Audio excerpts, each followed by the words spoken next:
We're thrilled to have Barry Gilreath here tonight to discuss with us restoring the church using satellite television.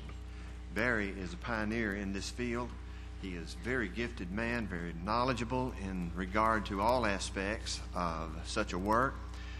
And he has been able, with the help of others, and mostly the help of the Lord, to have the Gospel Broadcasting Network on for almost a year now. We remember this time last year, we were talking about the launch date being the 26th of November. That day came, the programs were being launched, the network was engaged, and it's continued uninterruptedly all that period of time. That is a noteworthy event in Churches of Christ. The Lord has blessed us so far, and our prayer is that He will continue to do so. Brother Gilreath is going to preach the gospel to us tonight, telling us about this network, showing us the practical application of how we can make it work. And I know you're wanting to hear him, as we are, Brother Barry Gilreath. Thank you, Gary. I feel, as I said to Gary before I walked up here, inadequate and humbled to be on the platform with such great gospel preachers and teachers as you have here this week as a part of the spiritual sword lectureship. But we all do what we can. So tonight I want to talk to you about restoring the New Testament church, especially as it relates to satellite television.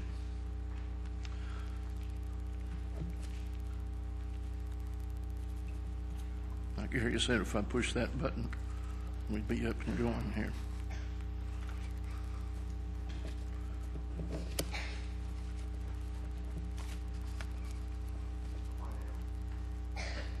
Still looking. There it is. Thank you. We live in a world of over 6 billion people, and this has been stressed often during this lectureship. And if the Lord allows the world to stand in the coming years, with the year 2020, we could be looking at a world of over 8 billion people. Now think about that. 8,000 million people. It's hard to grasp those numbers when we think about population. And when you consider in the Lord's church today, and I hear statistics occasionally about how we're losing men from the pulpit. In fact, great schools like Memphis School of Preaching, Texas, Brown Trail, are not able to produce enough preachers to keep up with the demand. How can we make plans, and what is our plan, elders and preachers, to reach the world with the gospel, with a burgeoning population and explosion that we see that are taking place? In fact, we've seen these statistics just recently. In 1967, they've been talking about 200 million people in the United States, and yesterday reaching the 300 million mark. And I've even heard discussions of what is going to take place even in this country, of nearly doubling the population of the United States in the coming years. Well, part of the answer to reaching the world is using mass media to the masses. The Gospel Broadcasting Network is a 24/7 television network that is now 3 years into development. And as Gary mentioned, we launched the network this past November. And as we launched the network, we launched on 2 satellites. And the footprint of these satellites cover all the United States, most of Canada, much of Central America, and the Caribbean. And we are a part of 2 satellites because it allows us to have accessibility to cable networks across this nation and in other nations as well, called C-band. And then we have another satellite that we're a part of that's called a KU band satellite. This is a high-powered satellite that sends out a strong enough signal to power small dishes. And our budget is approximately $2 million a year at this point. And that will need to grow some as this network goes along. But I think you'll understand and see that this is perhaps, for the return of funds, one of the most economical ways to reach the masses of people in this world.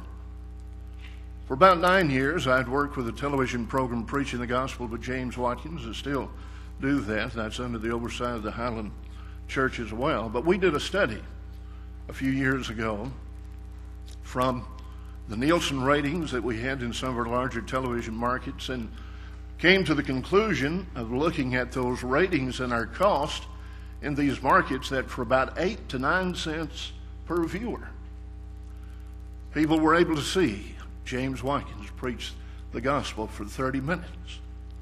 But I want to tell you that with the Gospel Broadcasting Network, we have the potential to even lower the cost even lower than that. Even though we're talking about millions of dollars, but we are talking about reaching millions of people. And let me just talk a little bit about information about satellite television. As you ride down the road, you may see these small dishes perched on the side of buildings and stores. Satellite communication now is worldwide. It's not only the major communication today, it's for the future, not only for this country, but worldwide. And across the horizon, there are satellites that are positioned every 2 degrees. It's amazing to see a chart of a lot of the satellites that are up there right now. In fact, they fly these things up there off a rocket and position them. They park them like cars. A satellite has a life span of about 8 to 12 years. And when a satellite is nearing the end of its life, they simply move it out of the way and guide another one into its place. And so every 2 degrees across the horizon, there are satellites positioned. And that's worldwide. That's the world in which we live in communication. It's possible for a signal to go up to a satellite and have audio and video, and within seconds blanket the entire earth. That's the world in which we live today. As we think about the effects of television, and especially religious television, and many of you, as you tune across your channels, you're familiar with some of the channels that are there, such as the Inspiration Network, Trinity Broadcasting. The list goes on of the denominational networks that are out there. And brethren, these networks are having an effect. In fact, I believe that the rise of Pentecostalism across this nation can be laid at the feet of these television networks. I grew up in the 50s and 60s. And I can remember a time when Pentecostalism was looked upon as something that's being across the tracks. Something that was strictly emotionalism, which it is, and people jumping benches and doing these type things and entertainment. But it was not something that was looked very favorably upon by even most of the denominations. That's changed. And I believe primarily over the past 20 years, the growth of Pentecostalism and emotionalism in religion has been due primarily to television and the impact that it's having. In fact, a friend of mine in New York that is preaching in that area, he and I worked together at Chattanooga years ago, was telling me about the congregation that he had, and he has noticed the impact of these networks that it's having upon the members. And how thankful he was for GBN and now the possibility of having a channel that can give that kind of teaching, sound teaching, to a congregation in a very difficult area. GBN, as we think about the Gospel Broadcasting Network, we are on several cable systems at this time in Middle Tennessee, Georgia, Alabama, and Arkansas. And it's growing. We're in the early days, the early months of this. But we're already adding many cable systems. Now, it takes cooperation of members of the church to affect this, because when cable companies know that people in the community want a particular channel, they'll put it on for free. I've been working with Preaching the Gospel Television. We've been buying time all these years to get into all these television markets. But on cable, 24 hours a day, we can get in there for free by people asking for the network. Now, we are looking at buying into a one-time purchase into some areas, and that's the reason we need the funding. A charge per subscriber from some of the larger cable systems may be necessary to get into some of the areas we would like to be. But I'm telling you, for the amount of money that we're going to be spending, and it will be millions of dollars, but the return is going to be very small in comparison to what commercial television costs. And so you'll be hearing more and more, Lord willing, about the growth of the network through cable television. Matthew 28 and verse 18, Jesus said, "All power has been given to me in heaven and earth. Go ye therefore and teach all nations, baptizing them in the name of the Father, the Son, and the Holy Spirit, teaching them to observe all things whatsoever I have commanded you, and lo, I'm with you always, even unto the end of the world." And brethren, that's what we're all about as we do the work of preaching and teaching the gospel. It is a go and teaching process. We are to baptize. That's the end result of carrying the gospel to the world. But then it's also to teach them to observe. And I want to talk to you about some of the ways that a 24-hour satellite television can do just that very thing. And for just a moment, talk about some of our programming. In fact, I could spend the entire time talking about the programs on GBN. But some of the programs that are produced here, for example, Fundamentals of Faith with Gary Colley. And this is very fundamental teaching that's now going into cable homes. And we're approaching soon this next month over 60,000 homes.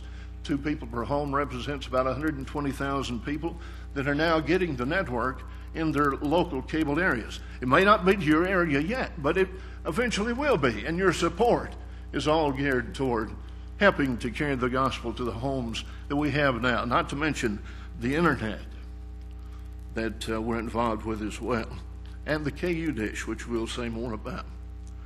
We have a program called On the Lord's Day, where the world can look in at the Forest Hill congregation and their worship services. And we broadcast this every week. I believe it's one of the best developed programs for television that I've ever seen of the Lord's church, to where people can see an entire worship service. And brother, it's done with good quality. And that's something that's important as we're involved in this kind of work. It's not just one little camera with one man. It takes a lot of technical support to do good quality television work, and we're committed to that on the network. We have the program, of course, Spiritual Sword, that's produced in your studio right here at Getwell with Gary McDade, Mike Hickson, and John Shannon. We have a program called End of Time that Gary McDade does, and he has done an excellent job in producing this program on the book of Revelation. I want to tell you about some of the response we've been getting with that program. We had a man about 2 months ago that was watching, I don't know if it's on the internet, cable, or where he has access, but he emailed and he said, "You know, that Gary McDade knows nothing about the book of Revelation." He said, "I've been watching this, and this man needs help." And of course, you can understand, people are hearing the truth about the book of Revelation and this special series of 28 programs that they've never heard before. Premillennialism so dominates the religious landscape that people have never even heard about the teachings of the truth concerning this book. But a few weeks later, we got another email from him. He said, I wrote you about this man. He knows nothing about the book of Revelation. How long are you going to keep this man on? And then a couple of weeks ago, we heard from him. He said, when are you going to send this man back to school to learn about the book of Revelation? But here's the point. He's watching that program. He's been watching it for months. And this is going to be an ongoing series that we're going to repeat. And sometimes men have to get, and women and those watching have to get a little mad before they're able to be glad. And we've seen that many times. But also, and this is just a little capsule of some of the things, another man from the Carolinas has learned that he can get in to my office through the phone. I'm always happy to talk with anyone who wants to talk with me, but he wants to discuss the Bible. He's been watching the network, but he's been so carried away with Gary's teaching on the end of time. And he wants the entire series on DVD, which we're in the process and will make programs available. But this is just a small capsule of reaching the world with that are lost and have never heard basic Bible truths that could hear it in a concentrated way. Brother, I'll tell you what GBN is like. It's like having the spiritual sword lectureship 24 hours a day, 7 days a week. That's what it's like. It's like having a gospel meeting 24 hours a day, 7 days a week. And the impact of this kind of approach to where people can not only hear just one preacher, but they hear many preachers and many different approaches, but they're all saying the same thing, teaching the same powerful gospel truths 24 hours a day, 7 days a week. That's the effect that we can have in this kind of approach of restoring Bible teaching, restoring the New Testament church through a 24-hour channel such as GBN. And then there's the edification to the members of the body of Christ. And I wish that I could convince you all tonight, because I don't know if we've convinced everybody at Highland back home of the importance of having the network in your home. Now, we have it on the cable system there in Dalton, but we still have many members who don't have the cable, but have not seen the need to want to try to get the little dish to get it into their own home, because I'm going to tell you, edification of the Lord's people is so important. How many of you would like to go back home and tell people, and you will, about all the great speeches you heard here at the Spiritual Sword Lectureship? And we all like that. We'd like for people back home to hear all of this as it's taking place. Well, on the Gospel Broadcasting Network, basically that's what we have. This is a part, you see, of teaching them to observe, of edification. And so we have programs that are designed just for that. We had a member of the church in Oregon when the network first launched, and she heard about GBN. A member of the church lived in the mountainous region, and she wanted the little KU band receiver system. And so she purchased that. She lives in a trailer. She's described to us. She had a difficult time even finding an installer, because sometimes you need a little help in putting in a little dish like that. And of course you have that in just about every community. But in this area it was a challenge. But we finally got that accomplished. And she started writing us about the programs and how enthused she was about this. But then she started letting us know that, well, where she attends church, that the congregation was against orphans' homes, cooperating in any way with them, cooperating with any other congregation, anti-cooperation. It went on with several other things like this. We began to learn about her situation. Well, to make a long story short, she's been asking questions, and we've been able to converse with her. But here's what we heard just recently. She said, the preacher here and the members are trying to get this little dish out of my home. Yes. The impact that the network was having by her asking questions and learning. And brethren, here's another byproduct of edification, of building up the body of Christ. This is a way of pulling people back that have gone to the extremes, back to the gospel truth. And this can have a huge impact for good in the Lord's church, as this network featuring some of the greatest preachers and teachers we have in the brotherhood. And this is growing. This is not just a Highland work, by the way. I was telling Jim the other day, I'd kind of figured up about how many congregations are involved just in providing preachers and teachers on the network, and it now amounts to over 100 congregations that are involved. And so it's a broad base of work that's taking place here. Yes, the elders have the oversight. It's a huge responsibility. Every man that comes on the network on a regular basis, we have an extensive form that they fill out of questions, so we know where they stand on doctrinal issues. And we listen to sound brethren all the time and want their input. This is a work that's broad-based, a great cooperative effort that's taking place among God's people. So that's the potential of what we have in edification and building up the body of Christ. You know, it was Claude Gardner in our first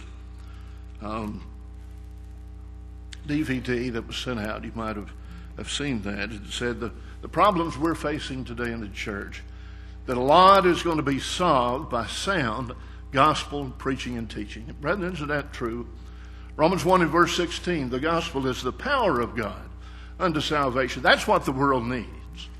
And that's what we need when we're focused on carrying the gospel into the entire world. Then everything else sort of falls into place. Not to say there's not going to be problems, difficult times. But I'm telling you, we will be God's people as He desires us to be, and the joy that can be in our heart when we're doing the Lord's will of carrying sound gospel preaching and teaching to the world. Well, as we think about population, I'd like to just reflect a little bit, because we do discuss this some, but in the first century it was estimated that there were about 500 million people upon the face of the earth. I just want to point out some things here as you look at some of these figures. Do you realize that from the first century to the 20th century, it took to double the Earth's population approximately of over 1 billion people? Look at what's happened from that time to the current over 6 billion people. But here's the point. In the beginning, the first century, when the church began, they had somewhat crude means. I think about that is in the world in which we live today. We get in our cars and we travel and go great distances in short periods of time. They walked.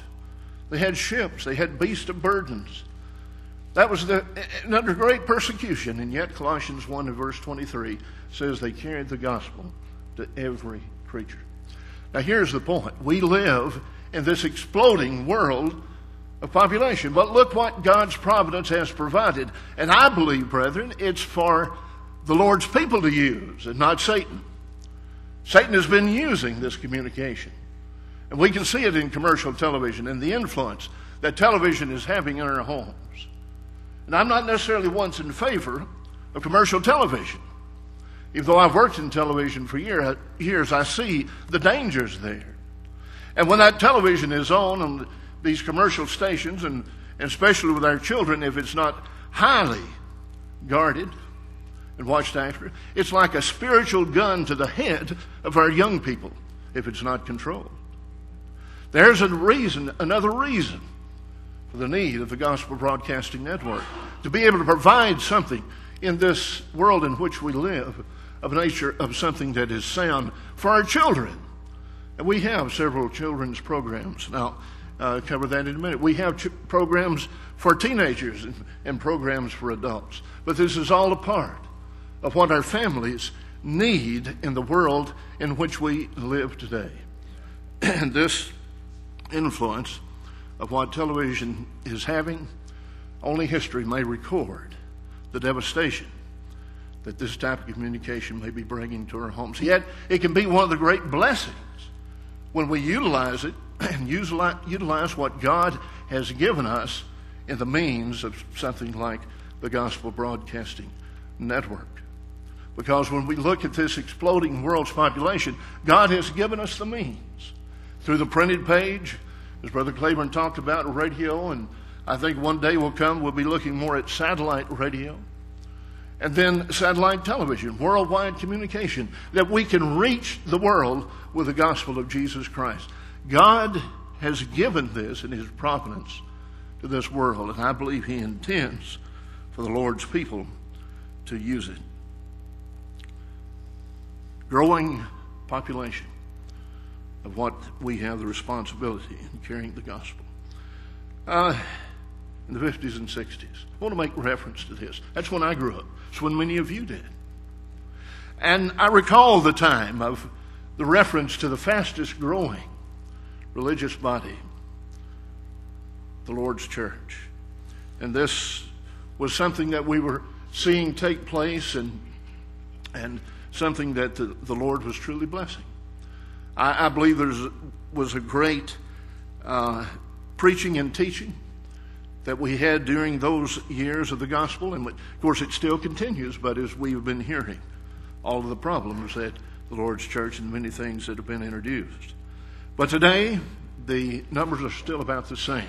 We've had very little growth. In fact, it's probably true that we've had a decline in the Lord's church in numbers due to liberalism and the carrying away of many congregations that are no longer faithful. Now, I want to talk to you about a denomination. It's not something that I like to think about, but it is something that has taken place in this same period of time. The Seventh-day Adventists, back in the 60s and 70s, had a little more population than the Lord's church. About 2 million members, not a lot larger.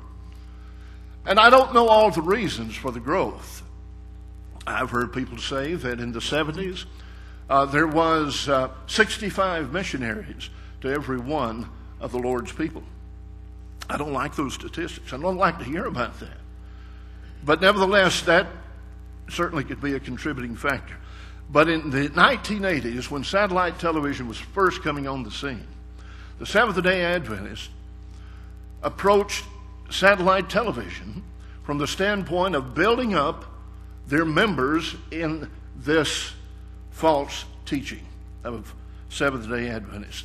And so the KU dish, and we have that same type signal, but the little KU dish system was put in homes across America, and it's still being put in homes. I talk with satellite installers around the country, and they tell me that they often are installing these dishes in Seventh-day Adventist homes, the 3ABN network, and you may have heard of that. It's on some cable systems now. But they have it on church buildings across this nation. But to begin with, that was their thrust, was to build up their members in this false teaching. But I want to just look at what's happened with the Seventh-day Adventists. Within a few years after the 80s, they added a second television network. This time, the network was designed to go into the world to spread this false teaching of Seventh-day Adventists. And then, over a period of time, they added the third television network. To make a long story short, today they have 6 television networks. Now, I don't know all the reasons for the growth. You know, we look at Pentecostalism, we see the appeal to the emotions, and all of these things are factors, no doubt. But Seventh-day Adventists, I don't know. I know that some of the discussions I've had in Bible studies have been some of the most intense with members of the Seventh-day Adventist Church because they know their false teaching in face of plain Scripture in the New Testament, such as Galatians 5:4. Those that hold on to the law are estranged from Christ, have fallen from grace. And but they're entrenched in the Seventh-day Adventist doctrine. I wonder how this was accomplished. Could it have been through the use of television that they have been able to indoctrinate these people over the years? But here's what's taken place. From 2 million, today they claim 14 million members worldwide. They're doing things with satellite television. For example, in Africa, they will send a signal into a Seventh-day Adventist building and retransmit that signal through a low-powered television transmitter to the area villages. They're doing things that I wish we were able to do today. But nevertheless, here's the thing that astounded me when I went to their website just recently. They claim through their 6 television networks of having over 1 million baptisms last year.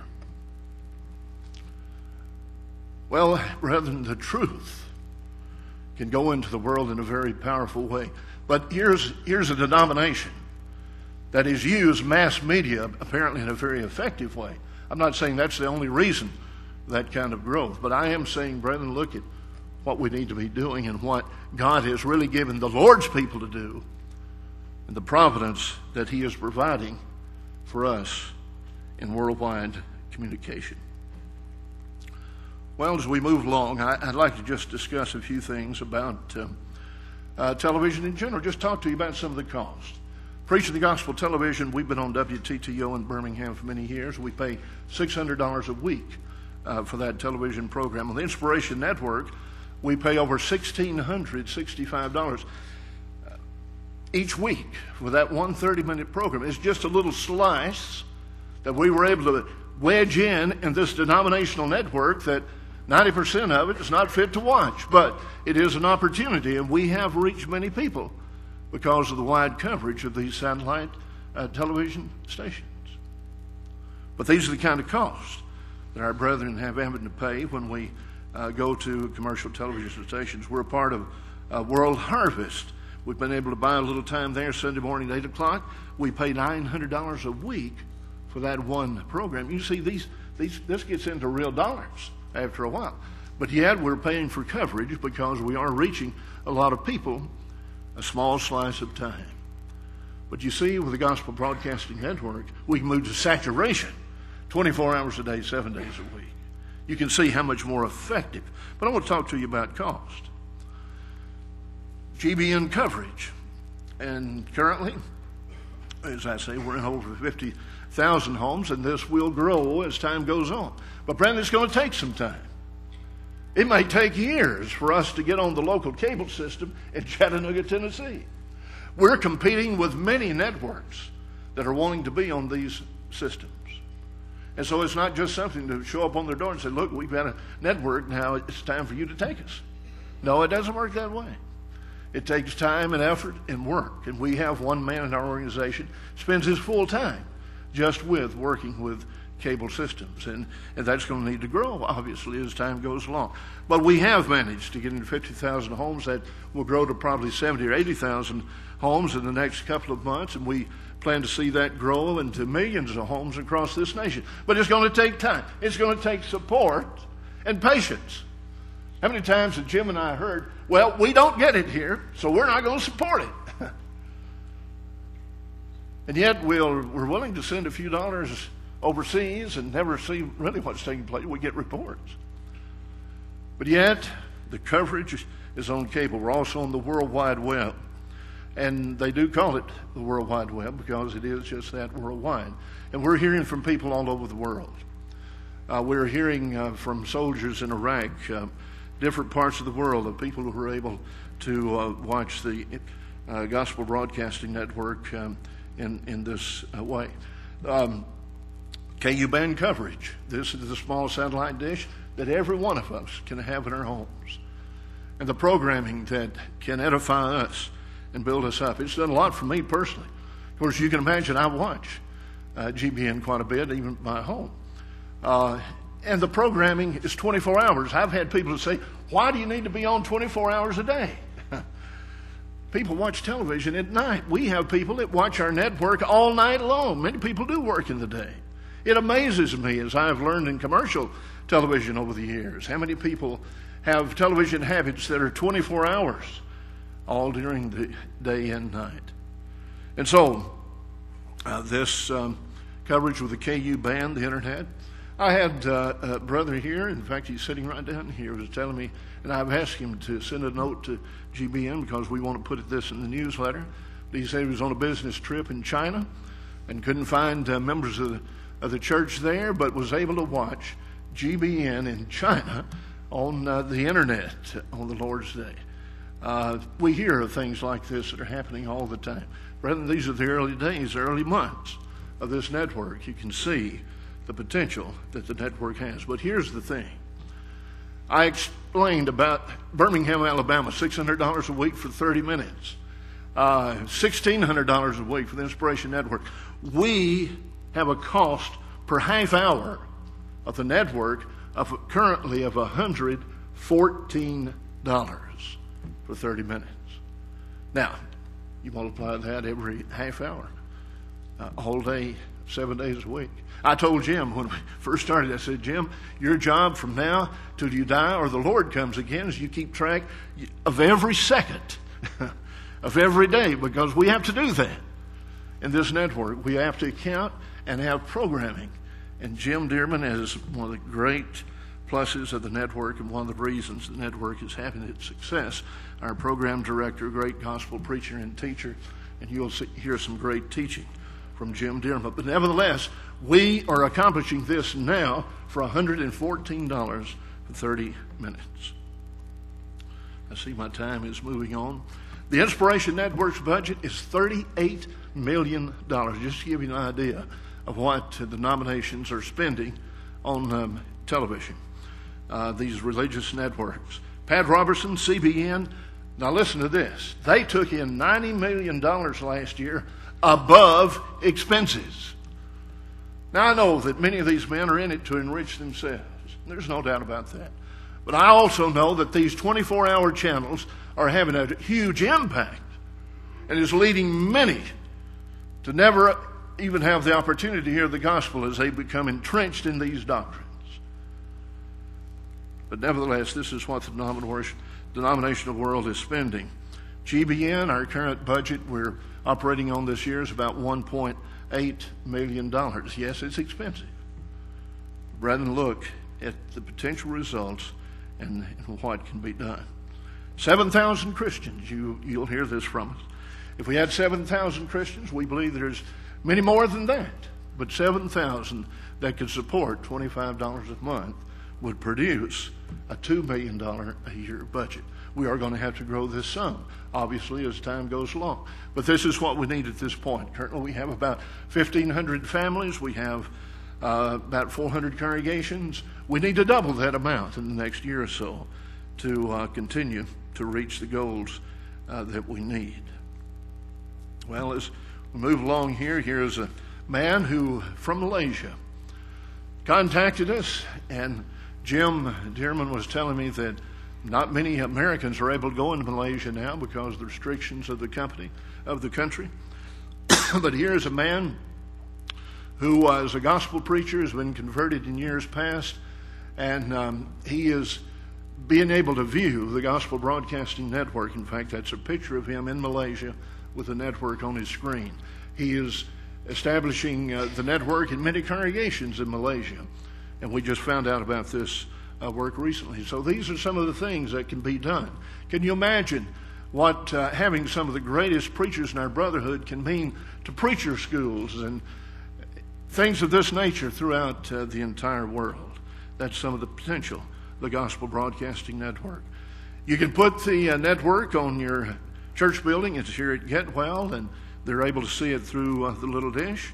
Carl Toole is pictured here, and elder in the church, and he's a man who helps us a great deal in South Alabama. We have GBN now in assisted living homes. Can you imagine what this means to our elderly Christians who are in these facilities that are not able to attend services anymore, to be able to have something like GBN that can be brought in 24 hours a day, 7 days a week? We've just been contacted by the congregation in Crossville that they're going to put a little dish in the jail there. And we're in the process now of working to assist in that endeavor. Those type of things are going to happen all across this country. Yes, GBN into the entire world, of course, is our goal. And we have plans to not only cover our satellite footprint now, the United States, and what I described earlier, and that's where we are in phase 1.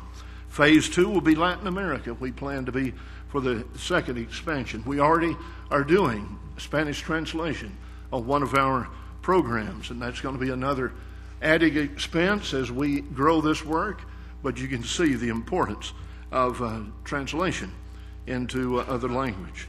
Phase 3, we plan to be in Europe, and this will be through the KU dish primarily. In different countries, they use different technologies. I mentioned the C-band and KU that's in this country. In Europe, it'll be mainly KU. That's how most people get their television there, is through these small dishes. As we get into Africa, it'll be more C-band. The large dish is what they use there, especially with cables. Phase 4, we would like to think that could be done by the year 2010. Phase 5, the Pacific Rim, 2011. And when we have accomplished, Lord willing, these type goals, then it is possible in our lifetime. Some of you have a little gray hair like me. Even in our lifetime, it is possible that we could blanket the earth with the gospel of Jesus Christ in a 24/7 television network. Brethren, it is possible in the world in which we live. Here's the elders of the Highland congregations. I tell you, it's just not our work now. It's over 100 congregations that's involved in providing programming, and hundreds of congregations in supporting. Just to give you some of our management team: Jim Dearman, our program director; Gary McDade, the director of development, doing a great job. All of these men. Mike Hickson, our national field rep, and of course you're familiar with him. And many of the people that you've seen here this week are a part of this effort. Our field representatives, just show you the picture of some of these. Denver Horton is here with us tonight. Ray Peters, John Shannon. We also have here tonight Ken Gardner, who is with us, who works with us in Mississippi. And I mentioned Carl Toole a little earlier. That's a part of this effort as well. Well, my time is running out. Children's programming, Digger Doug's Underground, all of these different type programs that offer variety and yet all preaching and teaching the same gospel message. Tom Holland's Pastime Porch, and many of you perhaps had a chance to see some of these programs. One program I do want to mention, the GBN Family Devotional Guide. We worked on that here this week. This is a program for families. I know as an elder in the Lord's church how we need to encourage daily Bible study and times for families to come together. And I think that's one of the things in American society and members of the body of Christ have some of the most difficulty with, is bringing that family together to study the God's Word. So we have a program. It's just started. It's on Tuesday night, 9 o'clock Eastern, 8 o'clock Central, to where people can come together around the family around the television. We have a 10-minute segment for adults, 10 minutes for teenagers, and 10 minutes for children. But this is here another way of building up the body of Christ and what can be done through the Gospel Broadcasting Network. Brethren, I want to just close by mentioning a passage of Scripture, Luke 15 and verse 4. Jesus in the parable there says, "What man of you having 100 sheep, if he loses one, does not leave the 99 in the wilderness and go out and seeks that lost sheep until he finds it?" Brother, there's an intensity about that message of going out and finding the lost sheep. It's not just something that we casually do in reaching the lost. And we've got to be willing to leave the 99. I believe that's part of our problem. We've been unwilling to leave the church buildings and get the message to the world. There's an intensity about this, seeking that lost sheep till we find it. And then the Scriptures goes on to say that when he finds it, he picks it up. The man loves the lost sheep. This is God's story of his love for the lost and the love that we need to have for the lost of this world. And when he finds it and he picks it up in his arms and he brings it home and invites his friends and neighbors and says, "Rejoice with me, for I have found the lost sheep." And then the application. The Lord said there's more joy in heaven over one sinner that repents than over the 99 who need no repentance. Brethren, we must love the souls in India, love the souls in Asia as much as we do out here on the Get Well Road. There needs to be a desire and love for lost souls. And that's what we're all about in reaching the lost of this world. Maybe you're here tonight, never obeyed the gospel, not able to be a part of the great effort of carrying the gospel to the world because you're in a lost state yourself. And so you need to consider God's plan of salvation, being willing to repent of your sins, confess the name of Christ, being buried in that watery grave of baptism. That's available to you tonight. There are those who can assist you with that very thing. Or perhaps you have done that, but no longer faithful, brought shame and reproach maybe upon the body of Christ. And so you need to do as Acts 8 in verse 22, repent and pray. Perhaps the thought of that heart may be forgiven. There are those who would want to assist in praying for you tonight if that be your desire. We encourage you to respond while we stand and sing this song.